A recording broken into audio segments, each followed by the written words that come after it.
Okay, so let's start with our team. Most of the team members were former Techland members, so they created Dying Light or the Dyland. They quitted their jobs and started a new company called Creepy Jar, and this is our first project. We have been working on this game for 3 years. After 2 years, we released it on Steam as early access, and we released um, full game 1 month ago. Oh, good. So it's full release now. Yes, we are still working on co-op Yeah, sure. because we want to add it at the start of the next year. And we also are looking for a publisher for Xbox and PS4. We are working on Switch version, of course. Oh, okay, yeah, that's good. That's good. Xbox, PS4, Switch, Yeah. full package. And the game is a survival game simulation. It's set in Amazon jungle. Looks beautiful. Yeah, we wanted the game to be as realistic as possible. So everything you have a book,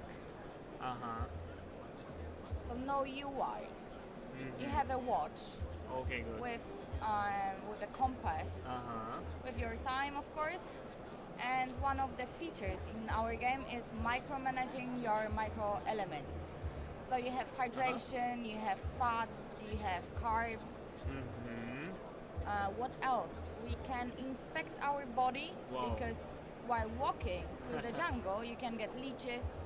Wow. If you sleep on the ground, you can have a worm underneath your skin. So you have to, dig it out Okay. with a needle or with a fish bone and Okay. so on.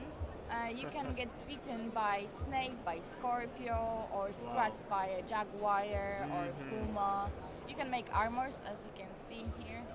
You can hide this armor to, inspect yourself quickly. Okay, good. What? Sorry. And what game engine you use for this game? It's Unity. Unity. Okay, good. Yeah, so everyone, when we are talking about converting our game to Switch and porting, and when we say it's on Unity, they are all like, oh my god, so good, it's not Yeah. Unreal, it's Unity, it's Yeah. so easy. Yeah, that's a big thing. During the story mode, you can talk to your missing wife, Mia. Because when the early access was released, it was only survival sandbox. So people got to know the locations on the map, and now in the story mode, player can talk about all those locations. He knows so well with his wife and figure some new stuff out. In order to find your wife, you have to drink ayahuasca, which is a brew made by Amazon tribes to connect to your spiritual self.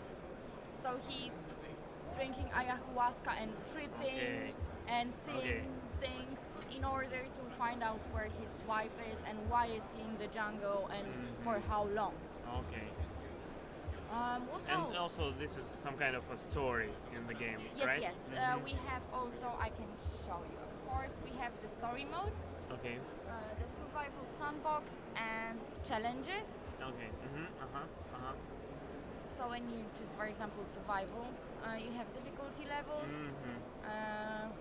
Here you can see. Yes, I see. We have sanity in the game. Okay. If your sanity is low, you will start to hear voices. Your screen will turn grayish, and you will be able to meet the tribes that don't really exist. So when you hit them to, defend yourself, they will just disappear in air with some cloud of blood. Okay, I see. You can also find some dead parrots or dead bodies of some animals, but when you want to pick them up, they also disappear. We have permadeath mode for hardcore players. We have tourist mode for those who want to just, go through the story, and also custom because some people want the tribes off, but for example, pumas and jaguars on. So that's for them. Or for example, I hate spiders. Okay. So I can Oh, just yeah. switch them off. That's good. Leeches as well. Yeah. That's good. Exactly. Interesting. As I see it, survival games were a big thing in the market a few years ago, but now they are not in the main, hype train now. Yeah.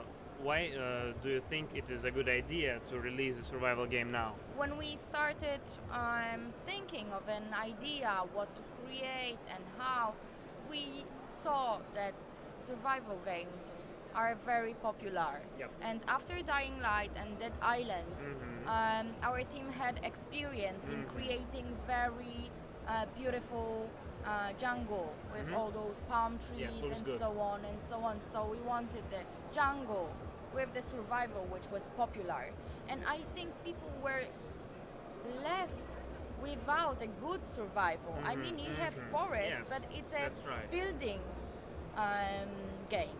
It's a building simulator. In here, you have to watch for everything. Okay. You can, make a wrong move, Okay. wrong step, and you just jump on the snake and you die after 5 minutes. So you die a lot, but you learn and learn by dying, and all of Just the- like in real life. Yes. Okay, yeah, so the way I see it, it's these small things, small real life similarity, and the overall performance of the project which make you stand out. Yes, and of course everything you find in the jungle, so every fruit, every plant, every animal, they can be found in real jungle. So the names, how they taste and what they give. So this fruit will give you some hydration, some fats and so on. We wanted to be as realistic as possible, so we read about them a lot to see what they give Yeah, your that's body always good. in real life. And also the things you can build, like shelters. We had a meeting on Gamescom with one of our voice actors, and he said he went to some forest and built exactly the same shelter, Okay, which and it worked. which was in the game exactly. Good. And he was like, "Yeah, thank you. I learned something. Okay. I survived." So it's just like a training for a person Yeah. who can, after playing your game. And it's safe. You can just stop, go, Yeah. take some food. Yeah, and I mean that if somebody gets lost in the jungle after playing your game, Yeah. it increases his chances to survive. Exactly.